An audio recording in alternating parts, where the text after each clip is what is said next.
The air in Greenville hung thick that Thursday morning, the kind of humid stillness that made even the breeze feel like it was holding its breath. A black SUV crawled up the curb outside 418 Brooklawn Drive, sunlight flashing off its windshield. Two men stepped out wearing black tactical vests stamped with three bold white letters, HOA. For a moment, the neighborhood paused, sprinklers ticking in distant yards, a dog barking twice before going silent. From her porch across the street, Patricia Greaves watched with a tight smile of someone who had been waiting for this exact moment. Maxwell Stone stood halfway down his driveway, trash bag in hand, dressed in a plain gray t-shirt and sweatpants. Calm, steady, he didn't flinch when the two men approached. Only the faint arch of an eyebrow betrayed curiosity. Community Enforcement Division, the taller one barked. Sir, you've violated multiple regulations. You're being detained pending HOA disciplinary review. It was a strange thing to hear. Detained, in a neighborhood where the loudest conflict most days was over mailbox paint. Somewhere, a curtain fluttered. A neighbor gasped. Patricia folded her arms like a queen watching judgment fall on a subject. Maxwell's gaze drifted over their gear, imitation holsters, fake radios, badges that gleamed too plastic in the sun. The corners of his mouth twitched, but he said nothing.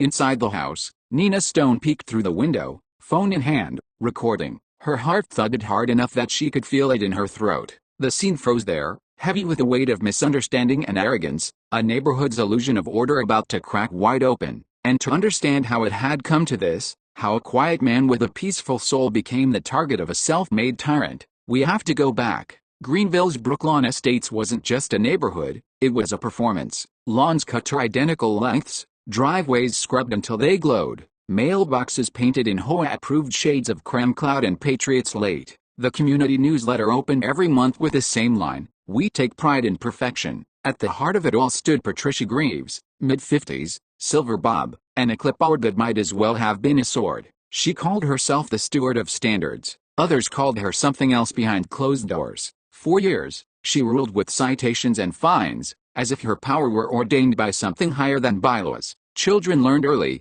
don't leave your bike out after 6 p.m. Adults learned faster, don't question Patricia. So when the Stones moved in, quiet, polite, and uninterested in the social politics, they became a problem. Maxwell Stone didn't look like the type to stir trouble. He drove a deep gray sedan that purred instead of roared. He waved to neighbors, paid dues on time, cut his grass himself, even in the heat. But there was something about him, a calm that felt practiced, a posture that said he was always aware of exits, even in a conversation about fertilizer. He'd tell people he worked in federal consulting, which sounded boring enough to end questions. What no one knew was that Maxwell Stone had spent nearly 20 years living inside lies, undercover in gangs, political rings, corporate fraud webs. He'd worn names that weren't his, seen men fall to the ground because of what he'd had to do. And after 2 decades of danger, he wanted something simple: peace, a family, a life where no one pointed guns or lies at him. But in Brooklawn Estates, peace had a price. It started small, a pale yellow envelope in the mailbox with a notice of violation printed in bold at the top.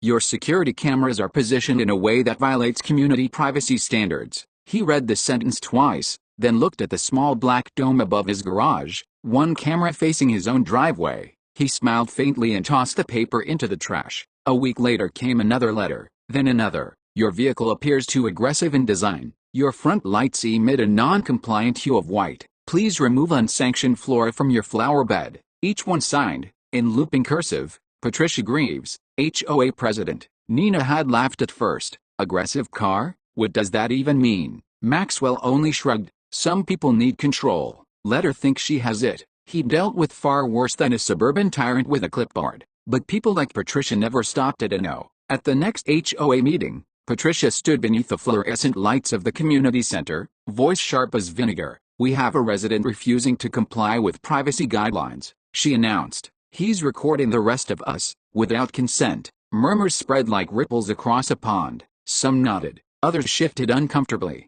No one asked how she knew, or why she cared. She liked the sound of her own crusade, liked the way fear made people listen. And somewhere in the back, an older man whispered to his wife, he keeps to himself, but he's polite. I don't think he's doing anything wrong. Patricia's glare silenced him before the sentence finished. The board, weary of her theatrics, said nothing. Power, when loud enough, rarely needs reason. Summer deepened. The cicadas screamed at dusk. Maxwell still waved to neighbors, though fewer waved back now. He saw the curtains twitch when he mowed the lawn. He saw Patricia's car drive by slower each evening. Inside, Nina tried to keep life normal. Dinners together, movies with their daughter. But tension crawled into every room, invisible yet felt. Maxwell would sit on the porch at night, eyes tracing the stars above the oak trees, thinking of all the missions that had nearly broken him, and realizing that this small war, this petty tyranny, somehow weighed heavier. It wasn't the letters or the rumors, it was the look. That look some people gave him, the silent question behind it.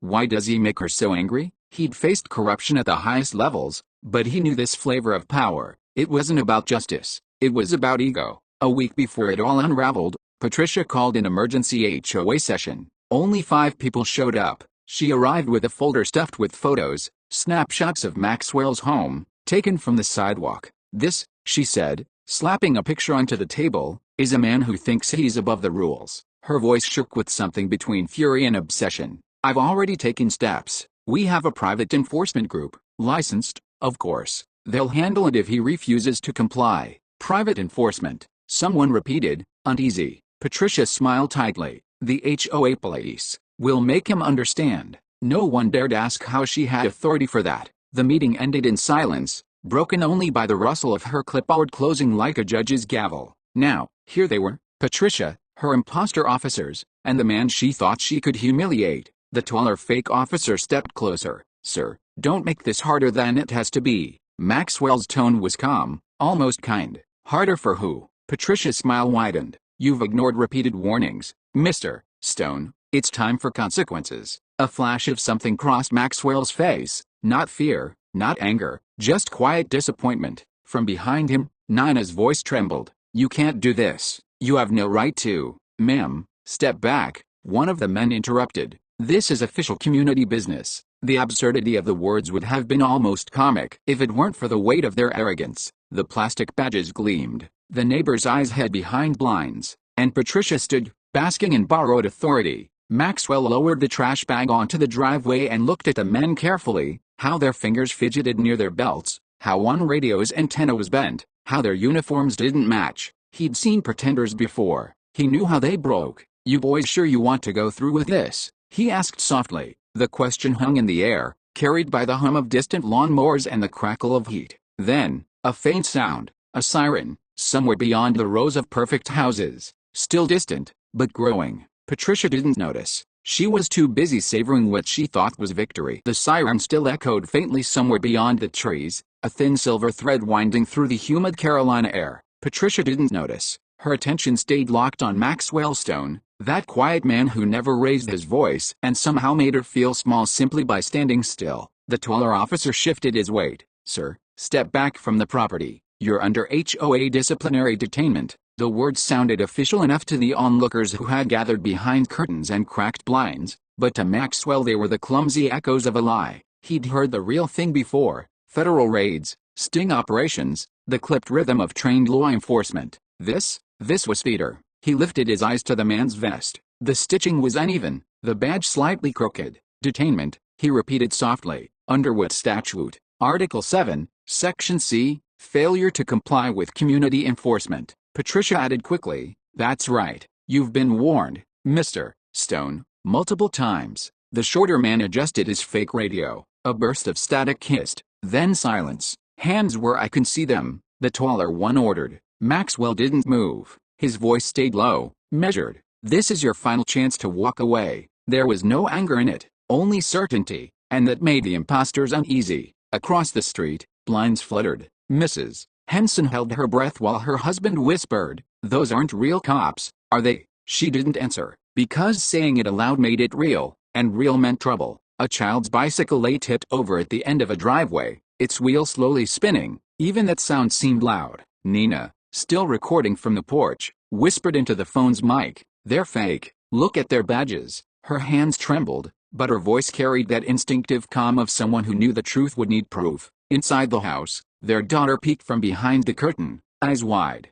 Maxwell had promised her that this place would be safe, that the monsters were all behind him now. But monsters wore many shapes. Patricia stepped forward, clipboard in hand like a badge of faith. Officers, proceed. He's resisting HOA authority. That single word, Authority landed heavy in the air. Maxwell exhaled through his nose. "Ma'am, you're about to make a very serious mistake." She smiled with that brittle confidence of someone too far gone to turn back. "The mistake is thinking you're above the rules. Mr. Stone, we have order here. We protect our community." He studied her face. There was something almost desperate behind her triumph, the way people look when their power depends on others believing in it. "Protect it from what?" he asked quietly. She hesitated, caught off guard by the gentleness of the question. From people who don't respect the system, or from people who see through it." Her cheeks flushed. "You don't intimidate me. I wasn't trying to." For the first time, doubt flickered in her eyes. The taller imposter took another step,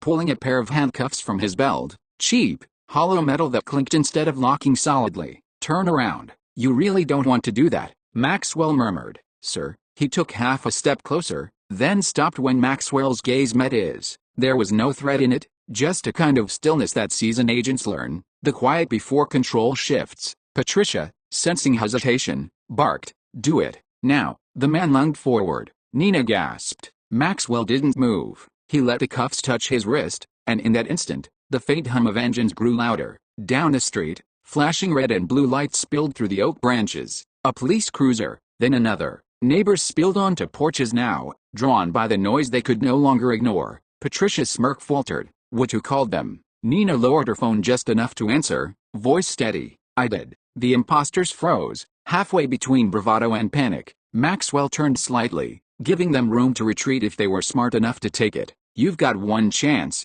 he said. "Drop the act, hands up, and walk away, right now." The shorter man swallowed hard. The taller one glanced at Patricia, but she only hissed, "Don't you dare. Finish it." Sirens wailed closer. The imposter's confidence melted. "Ma'am, this isn't." "Finish it," she snapped, and in that single command, whatever loyalty they'd felt dissolved. They stepped back, hands lifting instinctively as the first cruiser screeched to a stop. Two uniformed officers emerged, hands resting on their holsters, eyes sweeping the scene. "What's going on here?" Patricia straightened, trying to reclaim the moment. "Thank goodness you're here, officers. We have a non-compliant resident." The taller imposter blurted, "We're with the HOA police, handling a..." The officer's brow furrowed. "The what?" "Homeowners Association Police," Patricia said, impatient. "Private enforcement." The younger officer blinked. "Ma'am, there's no such thing." A murmur rippled through the watching neighbors. Maxwell said nothing. He simply folded his arms, the faintest trace of relief flickering behind his calm. Within minutes, the tension twisted again. The officers asked for identification. The imposters hesitated, one handed over a wallet, the other didn't move. Patricia intervened. "They're contracted through the HOA board. You don't need to." "Ma'am," the officer interrupted gently, "please step back." That was the first time in years anyone in Brooklawn Estates had told Patricia Greaves to step back. The words stunned her silent. Nina joined her husband, lowering the phone but keeping it recording. The officers began separating the parties. "Sir," one asked Maxwell, "are you all right?" "I'm fine," he said. "They just trespassed and impersonated law enforcement." The taller imposter's face drained of color. We didn't mean." "Quiet," Patricia hissed. But the power had shifted, subtle and irreversible. As the real police gathered information, Patricia tried to spin her story, about community safety, regulations, disobedience. Her words came fast, rehearsed, but every sentence sounded thinner than the one before. Maxwell didn't interrupt. He stood at the edge of the driveway, arms still crossed, eyes fixed on the ground like a man measuring patience in heartbeats. One of the officers approached him quietly. "You said they were impersonating? Do you have proof?" "Their badges," he said. "No serial numbers. Their radios aren't linked to any frequency. Their vests are airsoft-grade tactical gear." The officer nodded slowly, recognizing the precision in his tone. "You've got a good eye." Maxwell's reply was soft. "Old habit." The man studied him a beat longer than necessary, sensing there was more to this neighbor than the sweatpants and calm voice suggested. While the imposters were questioned, Patricia paced. Her facade of control was cracking. "This is absurd," she muttered. "We were protecting community interests. He's dangerous. Everyone knows it." A nearby neighbor dared to speak. "Dangerous? He's never done a thing wrong." Patricia spun on her. "You don't know him. He's hiding something." Silence followed, the kind of silence that feels like mirrors breaking. For years, people had abated because silence was easier, but now the same silence turned against her. One officer returned to Maxwell. "Sir, We'll need to file statements. We might bring in detectives. This looks bigger than just HOA trouble. Maxwell nodded once. Understood. You seem to know what you're talking about, the officer said cautiously. UX law enforcement. A faint smile touched Maxwell's lips. Something like that. He did it elaborate. Behind them, Patricia kept arguing until her words turned into noise. The shorter imposter finally spoke up, voice shaking. She told us it was legal. Said the HOA could hire us to enforce rules. The officer turned sharply. She told you to wear police gear. She bought it. Said it'd look official. And just like that, Patricia's last thread of defense began to unravel. By now, nearly the whole street had come out. People who once crossed the Stones' driveway with eyes averted now whispered openly. Did she really hire fake cops? I knew she was crazy, but this, Patricia tried to shout over them. You all benefited from my leadership. Don't forget that. But her voice no longer commanded, it only echoed. Maxwell watched quietly, the way one might watch a storm move past, with awe, sadness, and a hint of relief. He turned to Nina. You okay? She nodded. I just want this over. It will be, he said, soon. And for the first time that day, she believed him. When the siren stopped, Brooklawn Drive stood still. Lights from the cruisers painted the houses red and blue, like the neighborhood itself was blushing with guilt. Patricia paced behind the yellow tape, voice sharp and frantic, but no one was listening anymore. Maxwell and Nina stayed side by side at the end of the driveway. He didn't speak. He didn't need to. After a lifetime of command, silence was his language of control. Officer, sir, you can relax now. Maxwell, I already am. An officer popped the trunk of the imposter's SUV. Inside, plastic badges, blank citation pads, and a manila envelope stamped HOA Enforcement Division. The lie was laid out in daylight. Patricia, it was symbolic enforcement. You don't understand community order. Her words cracked in the humid air, brittle, desperate. And then, something unexpected happened. The neighbors stepped forward. One by one, the quiet ones found their voices. You fined us for Christmas lights. You yelled at my kid over a basketball hoop. You told us who didn't fit in here. Their complaints rose like a tide, and Patricia's clipboard, once her crown, looked suddenly small. One officer returned Maxwell's wallet. His tone shifted, respectful. Officer, thank you for your cooperation. Agent Stone. Silence. The word hung in the air like thunder that never quite breaks. Patricia's eyes widened. Nina looked at her husband, realizing what he'd tried so hard to leave behind. Maxwell, quiet, just Mr. Stone now. Patricia stumbled backward. All the color drained from her face. She tried one last defense, the kind that reveals everything. Patricia, you people never belonged here. The crowd gasped. Even the cicadas seemed to pause. Maxwell, you could have just said you were afraid. Patricia. Two imposters were led to the cruisers. Patricia watched them go, her clipboard slipping from her hand, hitting the pavement with a dull clap. And just like that, the street was quiet again. Neighbors whispered. Nina took Maxwell's hand. Somewhere, a child asked, Mom, are they going to jail? Sometimes justice doesn't arrive in fury. Sometimes it pulls into the driveway quietly, its lights already flashing. Later, the heat eased. Maxwell sat alone on the porch, listening to the chorus of crickets. For the first time, the neighborhood felt honest, imperfect, but real. A line from long ago drifted through his mind. Power isn't what you show, it's what you choose not to use. He leaned back, closed his eyes, and let the quiet stay. The next morning, Brooklawn Drive tried to pretend nothing had happened. Sprinklers hissed, dogs barked, lawns glistened, but the calm felt brittle, like paint over rust. Patricia's house sat dark, curtains drawn. Maxwell's porch light still burned from the night before. By noon the rumors multiplied. Neighbors spoke in half sentences.